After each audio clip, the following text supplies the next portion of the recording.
Hoy vamos a ver el último tema de toda la serie de la Guerra Fría. ¿Qué pasó con China?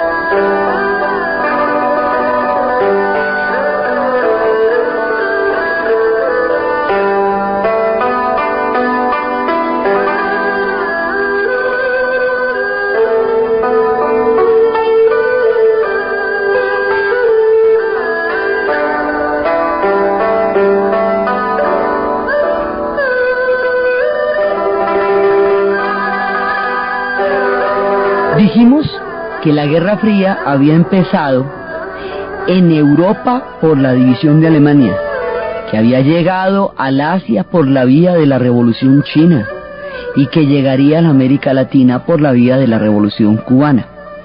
Una serie de conflusiones astrales dignas más del concepto general del Tao, que maneja la sincronicidad, es decir, el encuentro de una serie de eventos simultáneamente en el cosmos, hacen posible el triunfo de la Revolución China en 1949.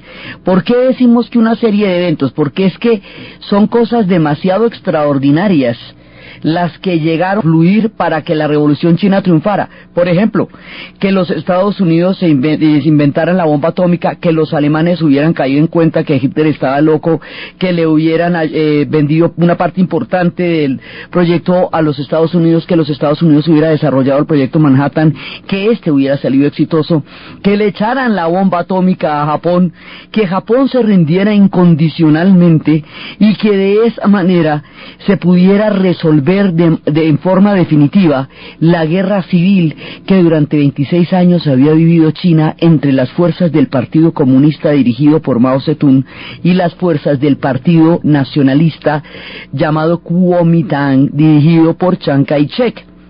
Entonces, toda esta conflusión de historias pasa en que por un lado China se resquebrajó, se desbarató en el siglo XIX, en el momento en que Japón se unificó. Y al unificarse Japón, y al expandirse, y al desarrollar el proyecto de la dinastía Meiji, China se va a convertir en su objetivo central. Hace tiempo que la estaba mordisqueando. Hacia el siglo XIX le había quitado, a finales del siglo XIX le había quitado Corea. China había vivido la muerte de los 1000 pedazos, como llaman ellos a la fragmentación, por una antigua tortura de romper un cuerpo, cortarlo en 1000 pedazos sin matarlo, manteniéndolo vivo. Entonces China experimentó la fragmentación más impresionante, la brutalidad colonial más grande. En medio de toda la fragmentación, Inglaterra la va a inundar de comercio de opio, porque todo se trata de que China es el mayor consumidor del planeta. Todo el mundo quiere que China consuma. Pero China no consumía nada porque no había nada que hicieran los extranjeros que a ella le interesara. Por esa razón Inglaterra, durante el siglo XIX, cuando era la dueña del mundo, sembró una cantidad impresionante de opio en la India, y lo introdujo como contrabando a la China para hacer a la población adicta. Y luego, cuando la China le prohibió el contrabando de opio, Inglaterra le declaró la guerra a la China en lo que se conocerían como las guerras del opio, que era pelea de toche con guayaba, y en la cual la obligó a abrir los puertos. Al obligarla a abrir los puertos, obviamente China perdió, ¿no? Pero como 6-0, entonces al obligarla a abrir los puertos, la obligó a abrir el puerto de Shanghái, pero además le quitó Hong Kong. Entonces, a finales del siglo XIX, la mordisquea a Japón y en un envión le quita Corea, y por el otro lado, Inglaterra le quita Hong Kong en las guerras del opio. China empieza en un proceso de fragmentación terrible. Japón está entrando, viendo a ver cómo entra. Desde el siglo XIX ya está haciendo una presencia, pero es solamente hasta 1934, con el incidente del puente Marco Polo, en el que Japón definitivamente va a entrar en China de una manera brutal, de una manera tan aterradora, tan cruel, tan criminal, que eso es una deuda histórica y un crimen insepulto, no cobrado. Las cosas que Japón le hizo a China desde el 36, ya oficialmente, y luego cuando les pone un emperador que es Puyi, el último emperador, como un títere, digamos, del gobierno japonés, apoyado en el hecho de que el hombre era manchú, y la Manchuria era un territorio en disputa, no era la dinastía permanente de los chinos, aunque hubiera gobernado durante los últimos siglos. Entonces, Japón entra en una invasión absolutamente aterradora. China hoy, poderosa como es, le exige a Japón una disculpa por todos los horrores que le hizo durante la invasión. Japón aún no se disculpa y esto está pendiente. De esto seguiremos oyendo hablar porque ninguno de los dos cede. Ni la Casa Imperial japonesa actualmente en el poder se disculpa, ni China está dispuesta a ahorrarles esas disculpas. Mataron 400.000 personas en Nankín, hicieron el primer bombardeo sobre población civil en la historia en 1936 sobre Shanghái, experimentaron con seres humanos. Fue una cosa aterradora y ellos dos se odian, así que si usted no los puede distinguir, mejor se calla, porque es gravísimo confundirlos. Se odian, pero en serio se odian. Mientras Japón invade la China, se está desarrollando la guerra civil entre el Partido Nacionalista, Kuomintang, que es el de Chiang Kai-shek, y entre el Partido Comunista, que es el de Mao Zedong. Esa guerra va a durar un montón de tiempo, y es en el momento en que la bomba atómica lleva a Japón a la rendición incondicional, en que Japón se retira de China. Las tropas japonesas en tierra, las tropas continentales, nunca fueron derrotadas.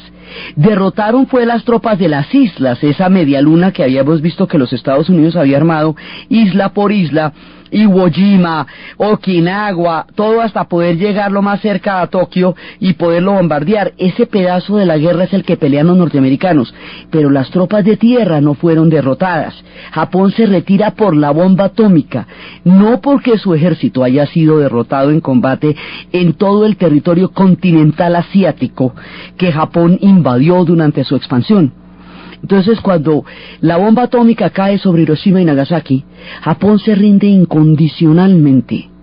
Durante toda la época de la invasión japonesa, el Partido Comunista había sido radical y totalmente claro en su rechazo profundo a los japoneses, mientras que el Kuomintang había tenido una actitud vacilante, en ocasiones ambigua, lo que hacía que la población confiara ciegamente en el Partido Comunista. Y después de la epopeya de la Larga Marcha en 1934, cuando, eso es parte de la leyenda, cuando Mao y sus hombres, después de un cerco contra el Partido Nacionalista, después de un cerco enorme, van a caminar durante 2 años, van a atravesar 18 cordilleras, van a atravesar pantanos, van a atravesar los ríos y van a llegar al otro lado, y esa larga marcha hace que 50 millones de personas los estén siguiendo, y de ahí en adelante ubica en el mítico imaginario cósmico y político lo que va a ser el triunfo de la revolución.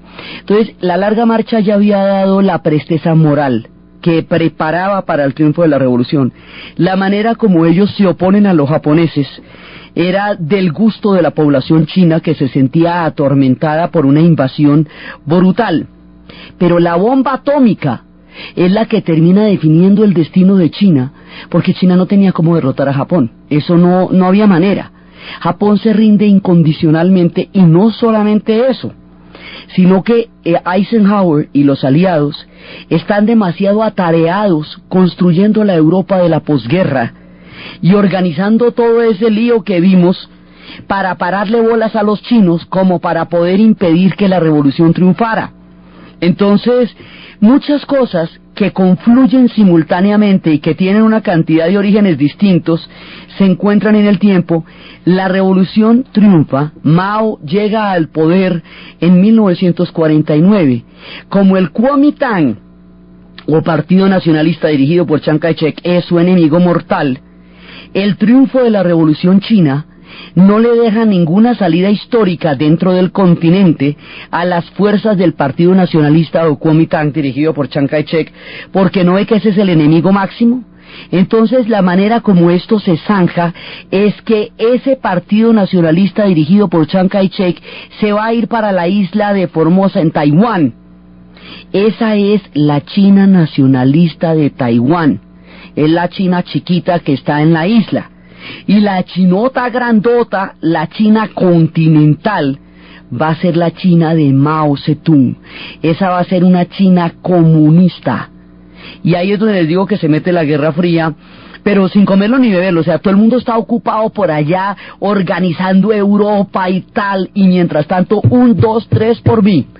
Llegaron los chinos al poder, y así fue como la Guerra Fría entra al continente asiático, y esta Taiwán se va a convertir en una punta de lanza de Occidente frente a la China comunista, y durante mucho tiempo en el Consejo de Seguridad será esta China la que esté representada, y no la China comunista, y será esta China a través de la cual Estados Unidos esté permanentemente intentando maniobrar contra la China comunista. Entonces, aquí vamos, en que Hong Kong los ingleses se la quitaron durante las guerras del opio y está en manos de los británicos. Vamos en que Taiwán va a quedar convertido en la otra parte de la China, en una China nacionalista, que es una forma completamente diferente de gobierno y de sociedad a la China comunista. Y vamos en que Corea, que formó tanto tiempo parte, siendo una cultura completamente diferente, formó tanto tiempo parte de China, siendo ellos invadidos, distintos, ahora va a ser invadida por los japoneses. Entonces, porque Corea es el primer escalón en la gran invasión, en el proyecto de expansión de los japoneses. Entonces, así es que nos coge el año 49, cuando triunfa la revolución, y de aquí partimos para contar qué le va a pasar a China en el momento en que termine la Guerra Fría.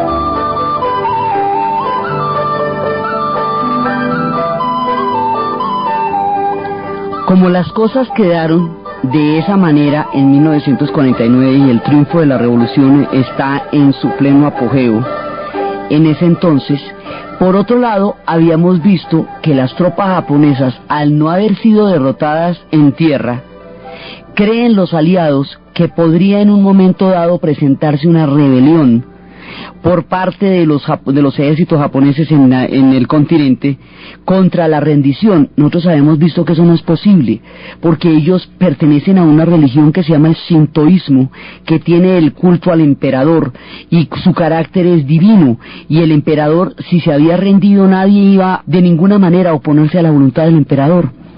Pero, bueno, no estaban los aliados para entender sutilezas. Entonces, esperando o previendo o temiendo una rebelión de los ejércitos continentales japoneses, fue que decidieron dos países que formaban parte de la expansión de los japoneses durante la Segunda Guerra Mundial, dividirlos por paralelos, de manera que el norte lo iba a evacuar la Unión Soviética y el sur lo iba a evacuar, lo evacuaban los aliados. Así dividieron a Vietnam por el paralelo 17 y a Corea por el paralelo 38. O sea, esos repartos de esos pueblos son decisiones que se toman en la mesa sobre qué hacer con las tropas japonesas recién presentada el fin de la guerra. Estos dos divisiones que se supone que son temporales, que se supone que son un acto puramente protocolario para sacar un poco de tropas que todavía estaban allá, y mire las horas y Corea todavía nada que se reunifica, esto va a dejar listas las primeras guerras de la posguerra. O sea, esto ya va a dejar ahí de una vez armado el tropel.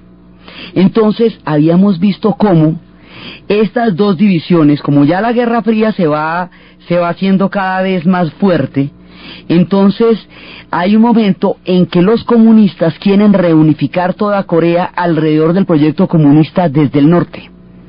Y los aliados quieren reunificar toda Corea alrededor de un proyecto capitalista desde el sur. Ambos proyectos son totalitarios, pero ambos proyectos quieren una unión de Corea en torno a un sistema político, porque fue precisamente el botín de la Guerra Fría lo que se va a meter definitivamente en el destino de los coreanos. Entonces, en ese momento, cuando los comunistas cruzan el paralelo 38, es que habíamos visto que se daba la Guerra de Corea. Y la Guerra de Corea, hasta el momento, era un problema entre los Estados Unidos y la Unión Soviética en plena Guerra Fría. Pero los chinos anuncian que este puente que atraviesa el río Yalu, que es la frontera de China con Corea, hoy Corea del Norte, ese puente de ninguna manera lo pueden cruzar, porque si lo cruzan, las tienen con ellos. Advertidos quedaron, pues cruzan el río Yalu. Y al cruzar el río Yalu, China dijo, bueno, advertidos, ¿no es cierto? Y se va a China con todo, 1.000.000 de hombres que pone ahí, y China se mete en la Guerra de Corea.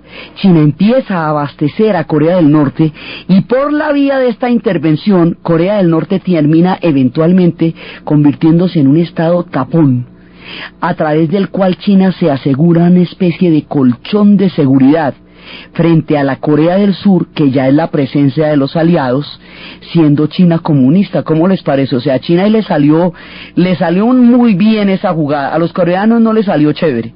Los coreanos quedaron despedazados, perdieron 3 millones de personas en esa guerra, y su país aún está dividido, y un cadáver insepulto de la Guerra Fría sigue haciendo ruido en los arsenales atómicos, como le dicen a los poltergeist o fantasmas ruidosos que hacen toda clase de escándalos en las cocinas o en los techos. Esta Corea, rezago de la Guerra Fría, es lo que está dando la lora que está dando. Pero el origen es toda esta confusión de factores entre una China que estaba tranquila, sana en lo suyo, pero que advirtió que no atravesaran el río Yalu, y una disputa que estaban teniendo los Estados Unidos y la Unión Soviética en torno a la división del paralelo 38 de Corea, que se había originado por la evacuación de las tropas japonesas después de terminada la guerra. Ese, digamos, es el nudo de donde se va a armar el lío, que hoy por hoy todavía genera un nivel de tensión alto, porque ya la volvieron a sentar en la mesa, pero todavía nadie garantiza que la tengan mansita lo suficiente como para que renuncie a los arsenales nucleares. Entonces, aquí va entrando nuestra historia, el papel que juega Corea dentro de todo el espectro de la Guerra Fría.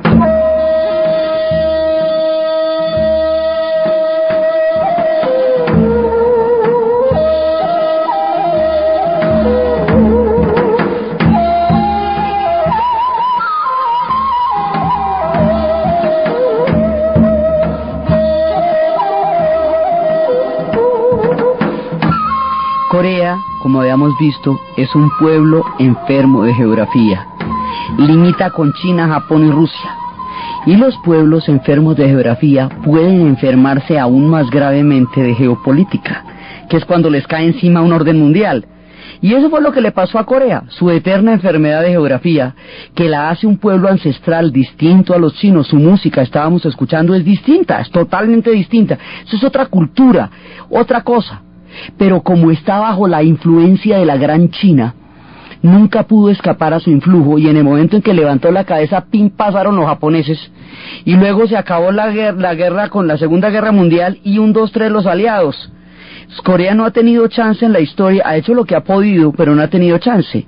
Entonces Corea del Norte se convierte en un proyecto comunista militar, alrededor de la figura y del culto a la personalidad de un hombre llamado Kim Il-sung.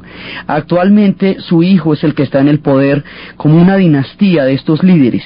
Entonces ahí es que Corea queda armada hasta los dientes por la guerra que se va a formar allá, y más adelante, con la caída del comunismo, Corea va a perder muchísimo apoyo económico, y va a quedar, Corea del Norte va a quedar en una situación de hambre, pero con unos arsenales durísimos. Entonces lo que tiene es unos dientes largos y filosos, pero no tiene con qué comer. Es un gigante, digamos, es un pueblo con el estómago vacío, famélico, pero con unos dientes enormes, Entonces lo único que puede hacer es montarla, amenazar y dar lora, no más, porque de resto no tiene con qué comer. Su único alimento es la China comunista desde el momento de este relato. China, a través del puente del río Yalu, le manda petróleo, le manda carbón, le manda comida, y se ha ocupado de mantenerla porque le conviene tener un colchón que la aísle de toda la política norteamericana que se hace increíblemente fuerte en Corea del Sur. Entonces, por eso es que aún hoy día China dice: de Corea me ocupo yo, de Corea del Norte me ocupo yo, déjeme que yo soy la que lidio con ella, porque finalmente, si China llegara a asfixiarla, ella desaparecería. Por eso hoy día China tiene la idea de presionarla lo suficiente como para persuadirla de que dé una lora atómica, pero no tanto como para que se desintegre, porque una eclosión fronteriza de norcoreanos entrando a la China tal vez no la necesitan ellos.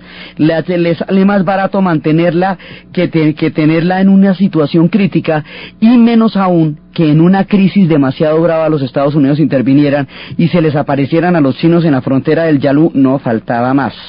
Entonces ellos la tienen a Corea del Norte ahí, digamos, la tienen en stand-by, porque es un filtro de seguridad de la China comunista frente al mundo capitalista, frente a Corea del Sur y frente a Japón y frente a todo lo que va a pasar en el Asia. Es su tapón de seguridad, es Corea del Norte. Entonces eso va pasando. Esta guerra de Corea dura de 1951 a 1953, para que nos vayamos ubicando en el relato. Entonces ya vamos viendo qué está haciendo Hong Kong, es de los ingleses. Estamos viendo qué está haciendo Taiwán, es capitalista. Estamos viendo qué está haciendo Corea, la están repartiendo. Y China desarrolla su revolución. China promete llevar la revolución a todas partes, a todos los rincones del reino, del imperio, del país o de la República Popular.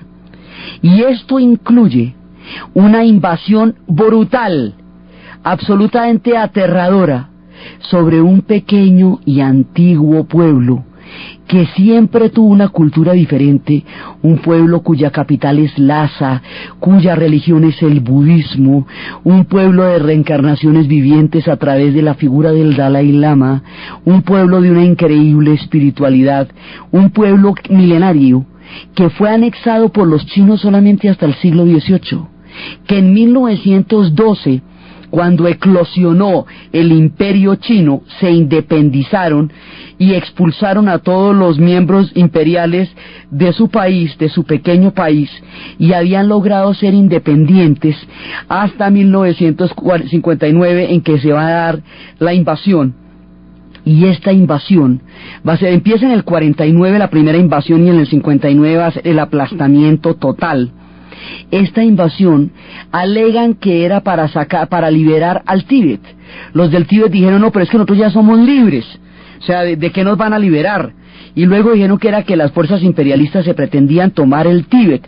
El Tíbet no le importaba a nadie, nadie se acercó por allá, y nunca lo reconocieron como un estado independiente cuando logró su autonomía después de la eclosión del imperio chino en 1912.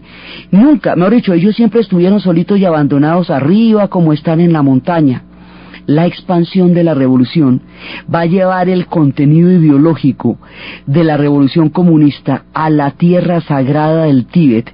El resultado va a ser un choque brutal que sacrifique a la nación tibetana desde entonces y hasta nueva orden, porque como están las cosas, a esto no se le ve salida, por mucho que Brad Pitt y Richard Gere se lamenten de lo que les está pasando. Aquí hay fuerzas mucho más grandes de las que el Tíbet puede manejar, que caen sobre él.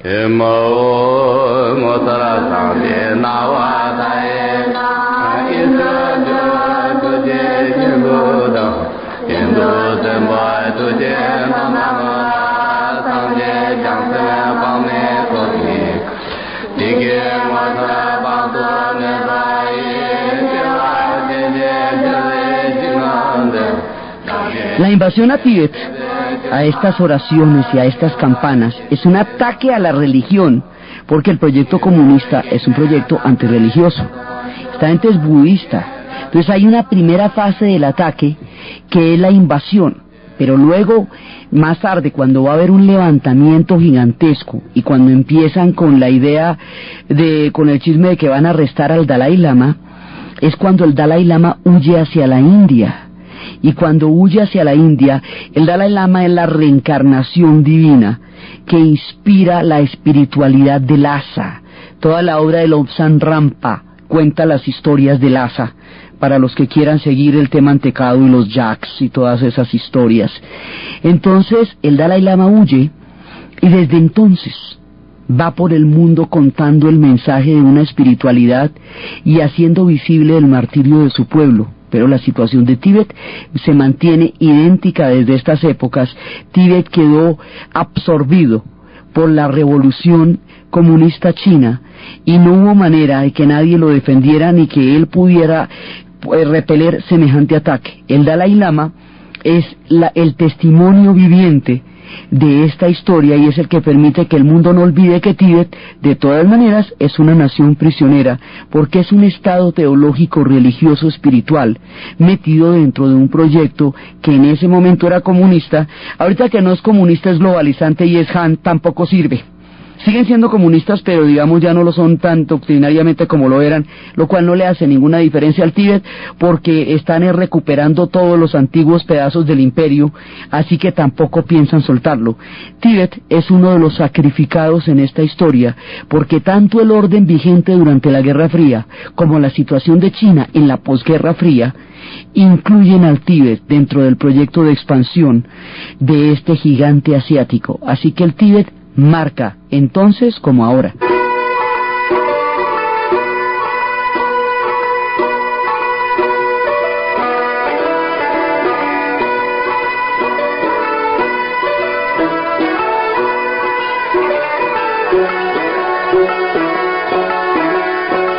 China sigue su historia y en su desarrollo va definiendo el destino de un montón de pueblos. Mire que hemos visto cómo está definido el destino del Tíbet, está definido el destino de Taiwán, en qué quedó el asunto con Hong Kong en ese momento, cómo va a quedar la situación de Corea, que también la definen ellos. Dentro del propio proyecto chino están pasando muchas cosas. China tiene una particularidad, como tiene un influjo civilizador tan poderoso, tan grande, ellos no pueden aceptar una influencia sin transformarla y chinizarla. De la misma manera que todas las civilizaciones y los pueblos que estuvieron alrededor de ellos, ellos los absorbieron y los volvieron parte de la cultura china. Ellos por un lado hicieron la muralla para impedir que los bárbaros entraran, pero por otro lado, con las tribus que estaban alrededor, ellos les mandaban unas princesas absolutamente preciosas, que se casaban no con el jefe de la tribu, sino con el hijo.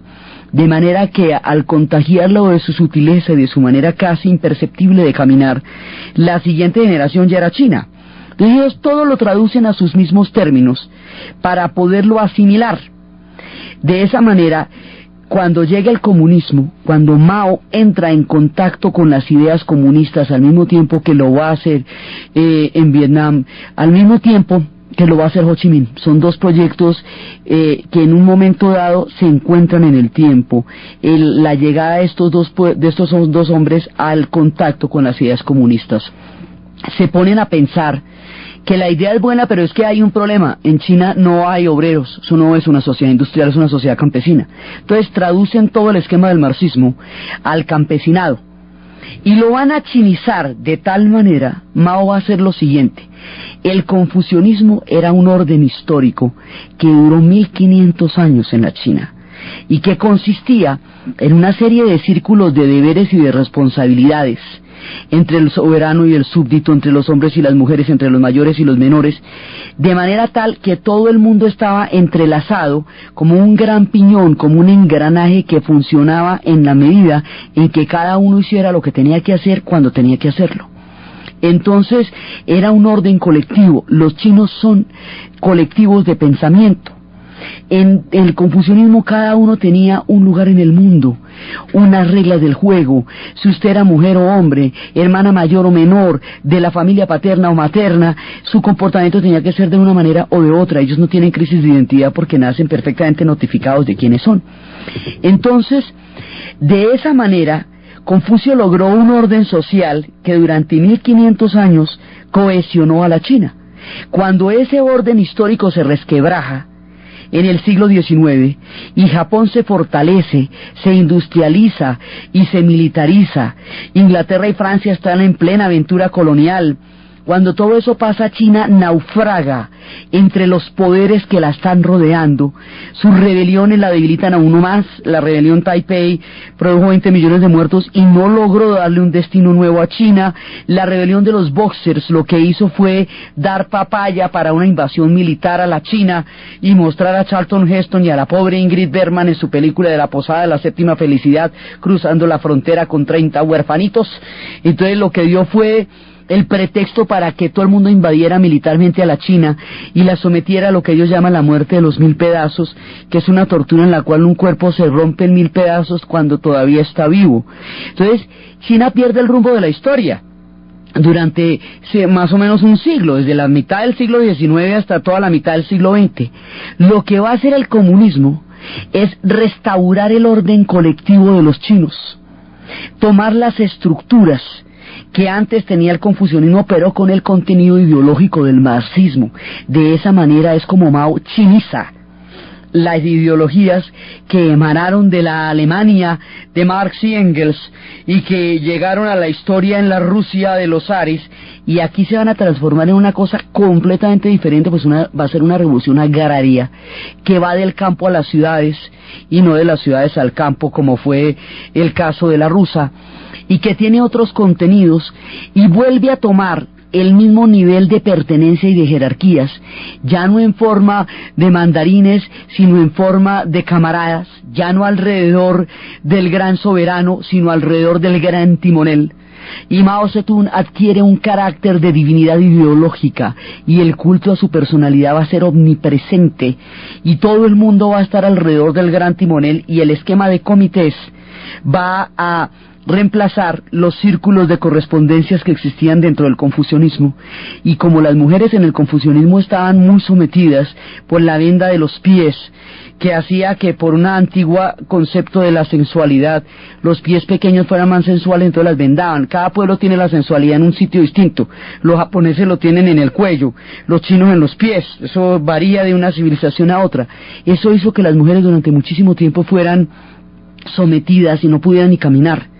Mao las libera, las pone a trabajar, las libera del poder de la suegra y les da un poder de adquisición económica que hace que mantengan a la suegra, y la suegra ya no se las pueda montar.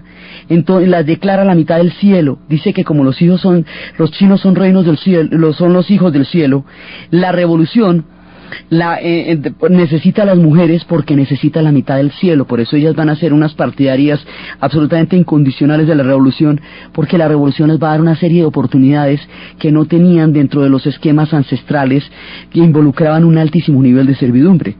Entonces, él va reconstruyendo históricamente ese imaginario colectivo y esa fuerza estructural que los chinos tuvieron durante 1500 años. Eso va a ser la revolución.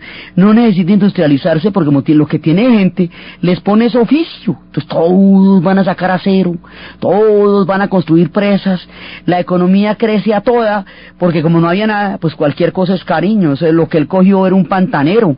Entonces va sacando a un pueblo, le da restaurando la dignidad histórica, trabaja duro y vive con frugalidad, les decía, y va formando otra vez este gigante, y le va dando por primera vez, después de más de siglo y medio de estar a la deriva en las fuerzas del mundo, les va a dar por primera vez, hacia la segunda mitad del siglo XX, un lugar en la historia.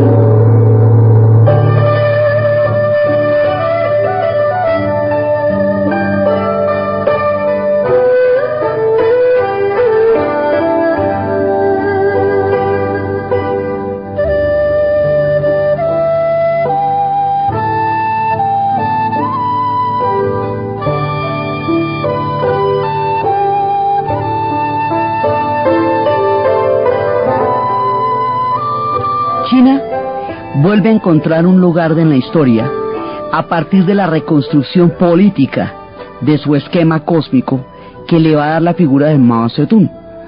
Y esa es la manera como ellos van a desarrollarse durante los 50, durante los 60, durante los 70, y van a tener graves enfrentamientos con la Unión Soviética en la mitad del camino, como habíamos visto, por un problema fronterizo, que por el carácter ideológico que tienen ambas revoluciones lo van a convertir en una disputa ideológica chino-soviética, y unos se van a llamar el social imperialismo y los otros se van a llamar el maoísmo, y bueno, esto que en realidad es una asquerosa disputa por la frontera y es un problema de poder entre los dos imperios, con el carácter superideológico de la Guerra Fría, lo van a convertir en un elemento de análisis revolucionario, contrarrevolucionario, revisionista, social imperialista, y toda esa cantidad de esdrújulas que la Guerra Fría le añadió a la historia de la vida cotidiana, razón por la cual la gente se cascaba, tanto en Indonesia como en la nacional, por marxistas o por maoístas, cuando aquello lo que estaban definiendo era los recursos de la frontera.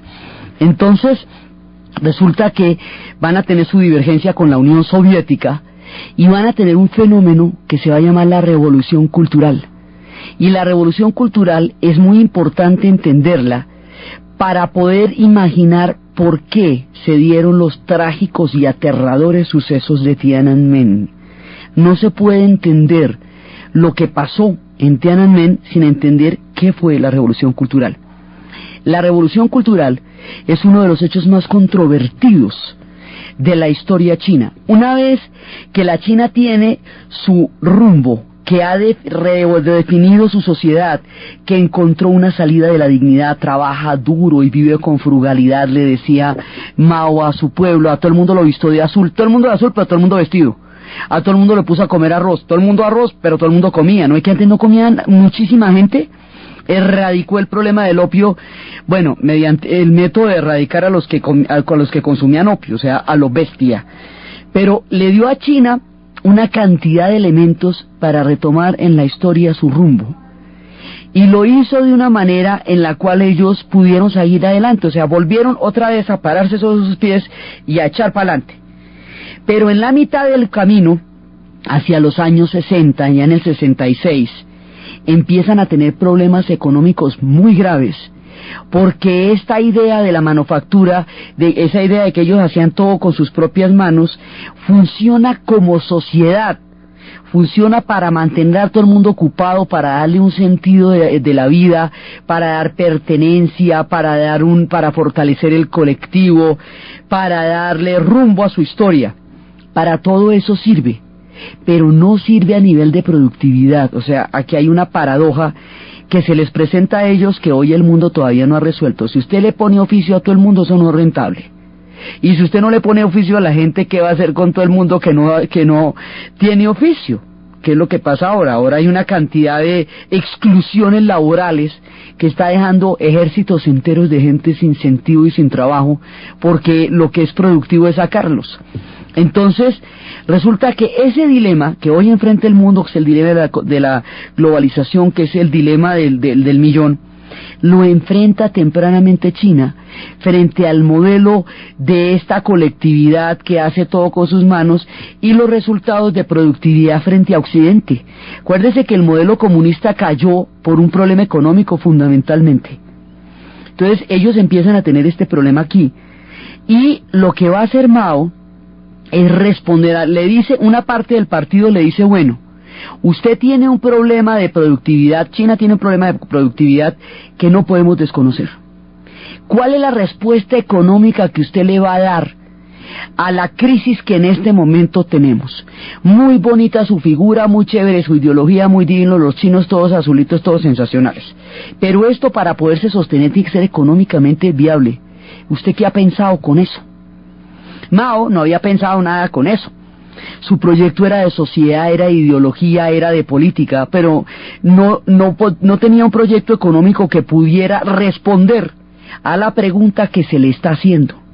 Entonces lo va a responder de una manera ideológica, y la manera ideológica es descargar sobre la juventud lo que se va a conocer como la revolución cultural. Él dice que la juventud tiene que renovar la revolución, les da vacaciones a los estudiantes, dice que nazcan 100 escuelas, los estudiantes empiezan a ideologizarse alrededor de la figura del libro rojo de Mao, y empiezan a hacer un juicio histórico al rumbo que hasta ese momento había tomado la Revolución China, y empiezan a pasar una cantidad de procesos y de juicios que son dramáticos a una escala gigantesca. Entonces, la revolución cultural tiene varias maneras de verse: los hechos y los ecos. El mundo verá en la revolución cultural una inspiración, verá un pueblo capaz de autocriticarse, cosa que además generaría en el mundo entero los comités de crítica y autocrítica compañero, que era donde la gente se sentaba a darse por la cabeza, ¿sí? También genera los dacibaos, que eran los sitios donde, los afiches, donde se hacían críticas a la manera como una persona estaba llevando las cosas. El mundo ve la revolución cultural como una maravilla, y esto va a influir en lo que se llamará la nueva izquierda, y desde Daniel Cohn-Bendit en París en adelante, todo el mundo toma el influjo de la revolución cultural, y el Libro Rojo y el maoísmo se convierte en una tendencia política hacia finales del siglo XX, que entra a competir con el trotskismo, que es la parte del profeta en el exilio que era Trotsky, y con el estalinismo, que seguía siendo, digamos, la base de la revolución bolchevique.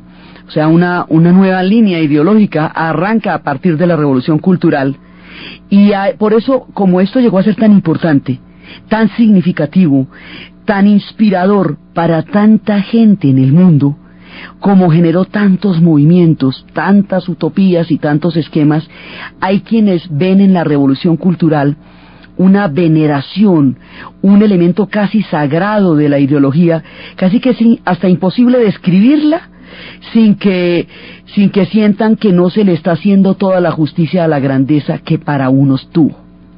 Para otros fue el desastre más impresionante a nivel económico, porque la China va a retroceder 30 años durante el tiempo de la revolución cultural, que duró del 63 al 69. Para todos aquellos que fueron purgados, muchos de los cuales hicieron la revolución original en el 49 y ahora resultan traidores a la revolución, para todos aquellos esto tiene un contenido amargo, terriblemente amargo, porque los avergonzaron públicamente, les quitaron su dignidad. Muchos jóvenes denunciaron a sus padres por considerarlos contrarrevolucionarios en el fervor que se desató durante la revolución cultural. Si uno lo quiere ver desde el punto de vista de la amargura más terrible, la película es Adiós a mi concubina. La historia es de un guardia rojo, un pelado de esa época, que denunció a su padre y nunca se perdonó el haberlo hecho, y el karma que él hace para pagar eso es esa película. Si uno lo quiere ver desde el lado poético y desde el lado dulce, Balzac y la pequeña costurera china. Una historia bellísima de dos muchachos que fueron reeducados en un punto lejano del territorio y conocen a una costurera china. Si uno quiere ver también en El último emperador, hay un pedazo de la revolución cultural. La revolución cultural también atacó mucho de la cultura ancestral china. Miles de manuscritos se destruyeron por considerarlo arte degenerado y burgués.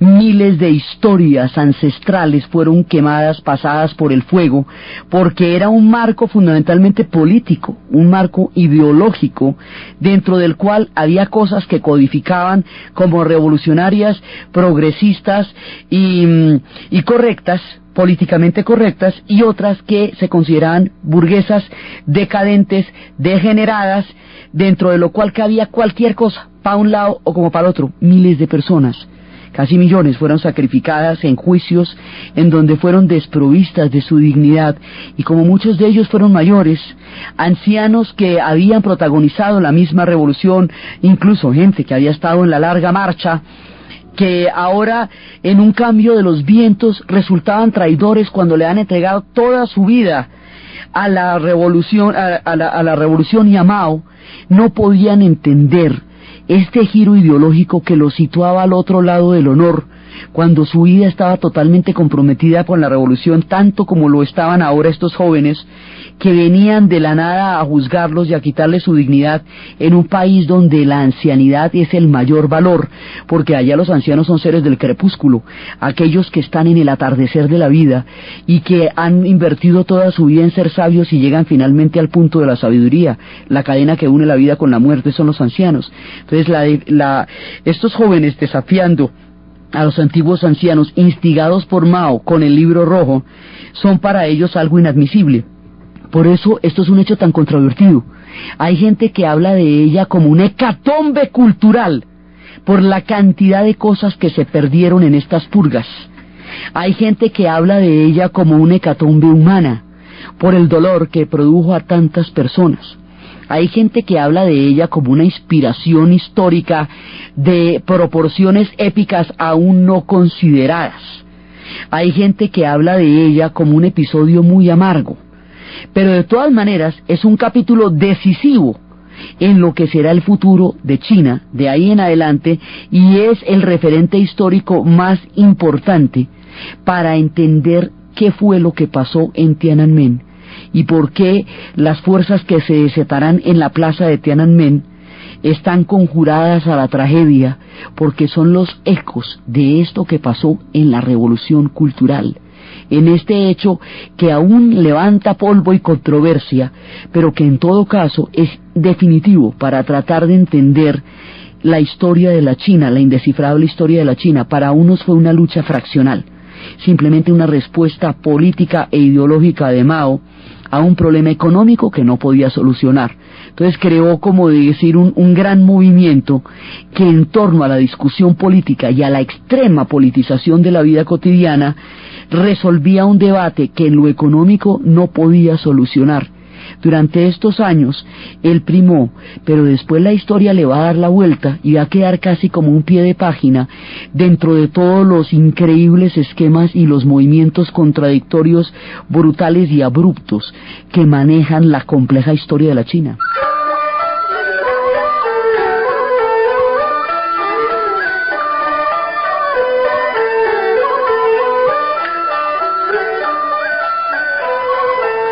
China va moldeando la Guerra Fría también con la Revolución Cultural. La Revolución Cultural, como la Guerra Fría es un hecho ideológico también, esto le va a dar un carácter muchísimo más politizado a la Guerra Fría, todo lo que significa los ecos provenientes de la Revolución Cultural y su influencia en el mundo, que tendrá también mucho que ver con la formación de una nueva izquierda que tendrá otros íconos distintos. Ya no serán Stalin y Lenin, sino serán Mao, será Ho Chi Minh, y en América Latina la figura del Che Guevara. Eso se llama la nueva izquierda. La Revolución Cultural es trascendental en la formación de un nuevo pensamiento de izquierda en esta otra parte de la Guerra Fría. Entonces, todo esto fue predominante y hegemónico durante un periodo, pero más adelante los vientos de la historia van a cambiar. Cuando los vientos de la historia cambien, primero, a partir de la guerra del Vietnam y de la sin salida en la que se metió los Estados Unidos allá, desesperadamente Nixon trata de resolver la guerra, ya que no la pudo resolver militarmente, entonces empieza a resolverla políticamente, geopolíticamente. Y es entonces cuando se amista con Mao, cuando los Estados Unidos regresan a tener relaciones con Mao, cuando Nixon visita a Mao en el 70 y sale la famosa caricatura de una botellita de Coca-Cola con la pinta de Mao y el gorrito. Ahí Taiwancita sale del Consejo de Seguridad, ya había cumplido su función, y Chinota grandota va a formar parte permanente del Consejo de Seguridad con derecho al veto, y entra por la puerta grande a relacionarse con los Estados Unidos, y desde ahí todo el mundo le está haciendo ojitos a lo que siempre han querido del China, el mercado del país más grande del mundo. Cualquier cosita que les antoje a ellos, un chiclecito, un dulcecito, es una industria colosal, y desde ahí le están haciendo ojitos. Entonces ahí entra de nuevo con Estados Unidos, ya ella fortalecidísima, y más adelante, con la muerte de Mao, la tendencia económica que quedó rezagada durante la Revolución Cultural va a ser hegemónica. La revolución se va a hacer cada vez económica y menos política, y va quedando atrás el mundo de la Revolución Cultural, y la figura de Mao empieza a diluirse en la historia, y eso es lo que va a llevarnos hacia la China moderna. Ese proceso, lo que va a pasar, lo que tiene que ver eso con la Guerra Fría, y cómo las fuerzas de la historia se desatan de una manera dramática y terrible en la plaza de Tiananmen, donde el estudiante estaba parado frente a los tanques que le pasaron por encima en una imagen que el mundo nunca olvidará, es lo que vamos a ver en el siguiente programa. Entonces, desde los espacios de los pueblos rotos por los vientos de la historia, que en un momento dado son capaces de retomar sus propios destinos bajo esquemas imprevistos en el influjo de la sincronicidad del Tao, desatando las fuerzas de la historia, desde los tiempos en que la figura de Mao moldeó el siglo XX, desde todo el imaginario que la China llegó a ser para toda una generación que vivió esa época, y desde las profundas transformaciones de un pueblo que tiene entre sus saberes haber escrito el libro de las mutaciones, y desde todos los cambios y lo que esto va a influir en el mundo durante y después de la Guerra Fría. En la narración, Diana Uribe; en la producción, Ernesto Díaz, y para ustedes, feliz domingo.